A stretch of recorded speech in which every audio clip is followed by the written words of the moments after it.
പൂജമോളെ, മോളെ, ആരേത്? എന്തിനാ ഇവരൊക്കെ ഇവിടെ വന്നത്?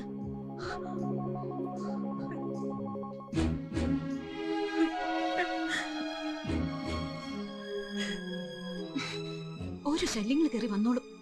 നാശം. എന്താ ഇവർക്കൊക്കെ വേണ്ടത്? സ്വസ്ഥായിട്ടൊന്നും ഉറങ്ങാനും വിടില്ല.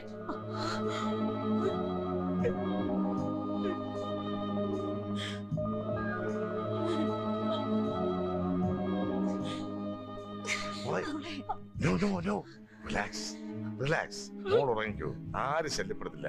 സുഖമായിട്ട് ഉറങ്ങിക്കോളൂ. ഒരു ഡോസ് കൂടെ കൊടുക്കൂ. ശരി ഡോക്ടർ. അവൾ അല്പസമയം കൂടെ ഉറങ്ങട്ടെ. വരൂ.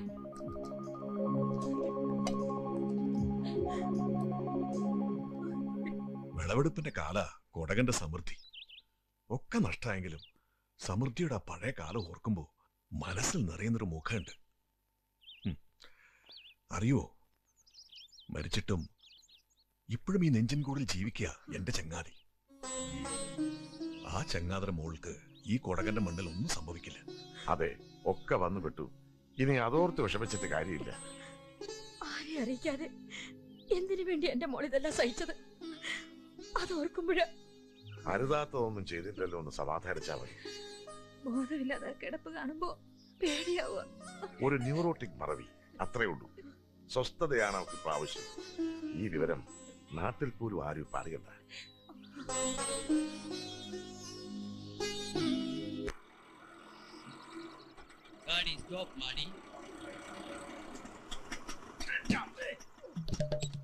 തിരുപ്പതി മുട്ട ഗോവിന്ദ, തിരുപ്പതി മുട്ട ഗോവിന്ദ, തിരുപ്പതി മുട്ട, തിരുപ്പതി മുട്ട ഗോവിന്ദ, തിരുപ്പതി മുട്ട ഗോവിന്ദ, തിരുപ്പതി മുട്ട ഗോവിന്ദ. എവിടെ? ഹായ്, തിരുപ്പതി മുട്ട ഗോവിന്ദ.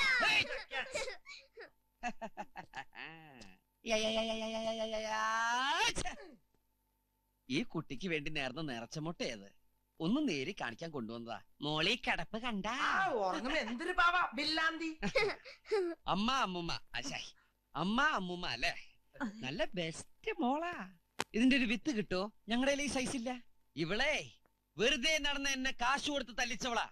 എല്ലാം ഡോക്ടർ പറഞ്ഞു. പാവ എന്റെ മോൾ. പാവാണെങ്കിൽ മോളെ വല്ല മറത്തി കൊണ്ട് ചേർക്ക്. ആദ്യം സിസ്റ്റർ ആവും, പിന്നീട് മദർ ആയിക്കോളൂ. അല്ല, അവിടെ ഫാദേഴ്സ് എല്ലാം ഉണ്ടല്ലോ. സംസാരിച്ച സമയങ്ങളെ എന്റെ വാച്ചില്ല. ഞാനിന്നെ അറച്ചുമുട്ടൊന്ന് ഒഴിഞ്ഞെടുത്തോട്ടെ. മണ്ടോതിരി, മന്ദാകിനി. സോറി, ഞാൻ നിങ്ങളെ വിളിച്ചല്ലോ, മോളെ വിളിച്ചതാ. ദേഷ്യം കൊണ്ടാ. ഞാനൊരു നേർച്ചമുട്ട നേർന്നപ്പോഴേക്കും ദൈവം നിന്നെ വീഴ്ത്തി. ഇനി നീ ഇവിടുന്ന് എഴുന്നേക്കുമ്പോഴേക്കും ഞാൻ അടുത്ത മുട്ട നേരും.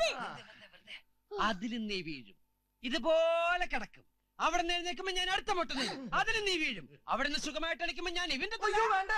ഇതെന്റെ അച്ഛന്റെ അമ്മ തട്ടിപ്പോവാൻ വേണ്ടി എന്റെ അമ്മ ഉടുമ്പിൽപേട്ടയ്ക്ക് നേർന്നേക്കണതാ. ആ മുട്ട പൊട്ടിപ്പൊട്ടറ. എല്ലാം കഴിഞ്ഞ് അവസാനം എന്റെ ഒരു മൊട്ടടിയുണ്ടീ ബുൾസൈ പോലെ. അതോടുകൂടി നീ പൊട്ടാറടങ്ങി അമ്മേ വല്ലതിന്റെ എന്ന് പറഞ്ഞ് കിടക്കൂടി വെള്ളപ്പിശാശേ. കണ്ണു തുറക്കണ കണ്ട? ബന്ധു കഴിഞ്ഞിട്ട് ചില കടകള് തുറക്കണ മാതിരിയാ. എന്താടി നോക്കണേ? നേർച്ച മുട്ട കണ്ടോ? കണ്ണുമിഴിച്ചു കണ്ടോ? കണ്ടാ ബോധം വീണില്ല, അപ്പോഴേക്ക് ചേട്ടാന്ന് വിളിച്ചു.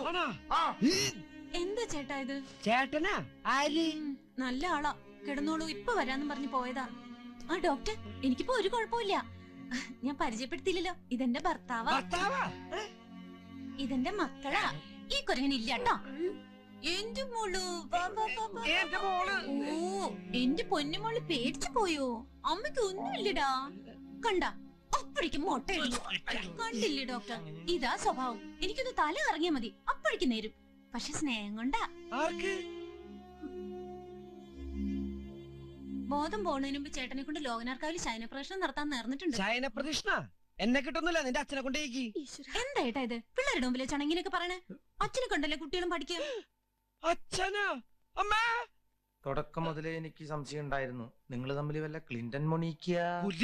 മനുഷ്യനോട് പ്രാന്ത് പിടിച്ച് നിൽക്കുമ്പോൾ അവന്റെ ഒരു ഞൗണിക്ക. പൂജമോളെ, എന്താ ഇതൊക്കെ? ആരാ ഇവരൊക്കെ? എന്തിനാ ഇവര് വീണ്ടും വന്നേ? മറ്റാരുമല്ല, എന്റെ ബന്ധുക്കളാ. മുട്ട നേർച്ച ഉൾട്ടി അടിച്ചെന്ന് തോന്നണേ. ഡോക്ടർ, എന്താ ഇതൊക്കെ? ഒക്കെ പറഞ്ഞുതരാം, വരൂ. വേണ്ട വേണ്ട, ഞാൻ പോവാ. ഇനി ഇവിടുന്ന പ്രശ്ന. Mister Siddharthan, please come. വേഗം കമ്മാൻ ചെല്ല്. വരൂ. എന്റെ കുട്ടികള് വാ മക്കളെ. ധൃതിയില് വന്നോണ്ടൊന്നും വാങ്ങിക്കാൻ പറ്റില്ല. തേങ്ങ ആഹാ എന്ത് ചർച്ച, തലയും തേങ്ങ ഒരു പോലെ. സത്യം കേട്ടോളൂ ഡോക്ടർ. മുഖം നോക്കി ചീത്ത വിളിച്ചിട്ടുണ്ടെന്നല്ലാതെ ഭർത്താവെന്നോ അച്ഛനെന്നോ വിളിക്കാനുള്ള ഒരു തെറ്റും മനസ്സുകൊണ്ടോ ശരീരം കൊണ്ടോ ഞാൻ ചെയ്തിട്ടില്ല. ഡോക്ടറെങ്കിലും എന്നെ ഒന്ന് വിശ്വസിക്കും. ആ കുട്ടിയുടെ അസുഖം എന്താണെന്നറിയാവോ തനിക്ക്? വട്ട്. വാട്ട്? വാട്ടല്ല, വട്ട്. വായിക്ക് തീർക്കില്ല. മിസ്റ്റർ സിദ്ധാർത്ഥൻ, റീസെന്റ് മെമ്മറിയിൽ എവിടെയോ പതിഞ്ഞ രൂപം ഇപ്പോ ആ കുട്ടിയുടെ മനസ്സിലുണ്ട്. നിങ്ങളിലൂടെ എനിക്ക് ആ കുട്ടിയുടെ മനസ്സിലെത്താനൊക്കൂ. എന്ന് വെച്ചാ അവൾ പറയുന്നത് എന്തും തൽക്കാലം അംഗീകരിച്ചു കൊടുക്കണം. ഇല്ലെങ്കിൽ എന്ത് സംഭവിക്കും ഡോക്ടർ? ഒരിക്കലും തിരിച്ചറിവ് കിട്ടാതെ ആ കുട്ടിയുടെ മനോനില വഷളാകും. ചിലപ്പോൾ ഭ്രാന്തിന്റെ ചേഷ്ടകൾ പോലും കാണിച്ചേക്കാം. അപ്പൊ എന്റെ സഹായം ഇല്ലെങ്കിൽ അങ്ങനെയൊക്കെ സംഭവിക്കല്ലോ ഡോക്ടർ? യെസ്. ഓ, അപ്പൊ എന്റെ നേരത്തെ ശരിക്കും വലിച്ചു.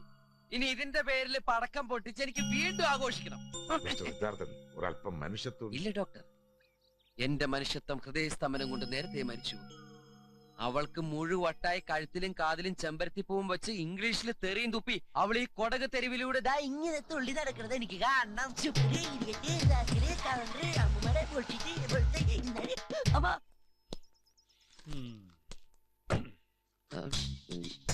അഡ്ജസ്റ്റ്മെന്റ് വേണ്ട.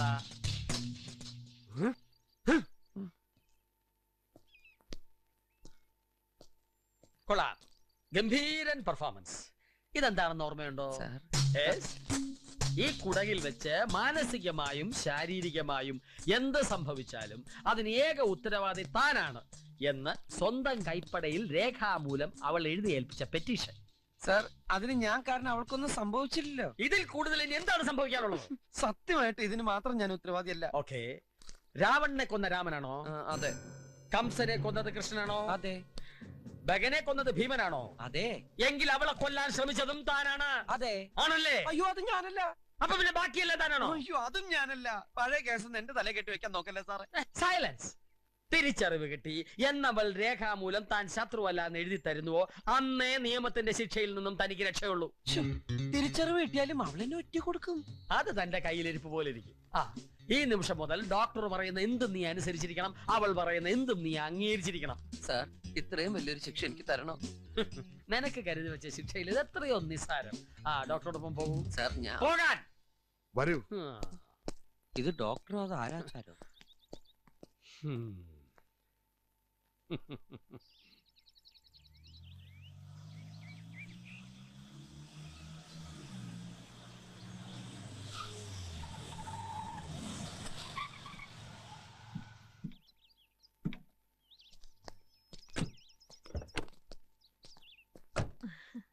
മോളെ വാ മോളെ.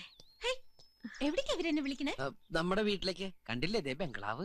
അതെ, ഇനി മുതൽ സുഖസമൃദ്ധിയോടെ നമ്മൾ ഈ ബംഗ്ലാവിൽ താമസിക്കാൻ പോണേ. എന്തൊക്കെ മണ്ടത്തരങ്ങൾ ഇയാൾ പറയണേ? അതല്ലേ നമ്മുടെ വീട്. എന്റെ ഈശ്വര, ഇവളെന്റെ ഫോട്ടോയിൽ മാലയിടിക്കോ? വാ മക്കളെ, നമുക്ക് പോവാം. മക്കളോ? അതപ്പോഴാണ് സംഭവിച്ചത്. ഒരു വെളിപ്പാടാകലേ, അത്രയല്ലേ ഉള്ളൂ. അവിടെ അവൾ തീർത്തും സുരക്ഷിതയായിരിക്കും, എനിക്ക് ഉറപ്പുണ്ട്. നിങ്ങളുടെ അച്ഛൻ എന്തെടുക്കുവാ? ദേ, ഒന്നിങ്ങോട്ട് വരുന്നുണ്ടോ? അച്ഛനോ? അത് ഏത് വകുപ്പില്? എല്ലാം സമ്മതിച്ചു കൊടുക്കണം, ഇല്ലെങ്കിൽ വയലന്റ് ആവും. അങ്ങനെ ഒരു ഭീകരാന്തരീക്ഷം ക്ഷമ കൊണ്ടും സ്നേഹം കൊണ്ടും വേണം ഇല്ലാതാക്കാൻ. എല്ലാവരും ചേർന്ന് തന്നെ ഒരു പേപ്പട്ടിയാണല്ലേ പോറ്റാൻ ഏൽപ്പിക്കുന്നത്. പ്രായം തികഞ്ഞ പെങ്കൊച്ച, തന്റെ മുഖലക്ഷണവും ശരീരശാസ്ത്രവും കണ്ടിട്ട് എനിക്ക് ഒട്ടും വിശ്വാസമില്ല. അരുതാത്ത എന്തെങ്കിലും സംഭവിച്ചാൽ നിന്റെ നട്ടല്ലൂരി ഞാൻ പോലീസിൽ ചേർക്കും. അതെ, ഈ മനുഷ്യനെ കൊണ്ട് ഞാൻ തോറ്റു. ഒന്നിങ്ങോട്ട് വരുന്നുണ്ടോ? പിള്ളേർക്ക് വിശക്കുന്നുണ്ടാവും. അനുഗ്രഹിക്കണം. എന്നാ ഞാൻ അങ്ങോട്ട്. നിനക്ക് അനുഗ്രഹം വേണോ? പോടാ.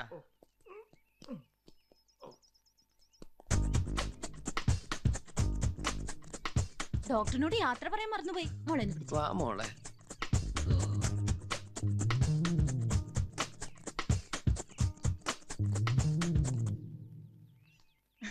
എങ്ങനെയുണ്ട് അങ്കിൾ എന്റെ പെർഫോമൻസ്? കൊള്ളാം, ഇനി സൂക്ഷിക്കണം.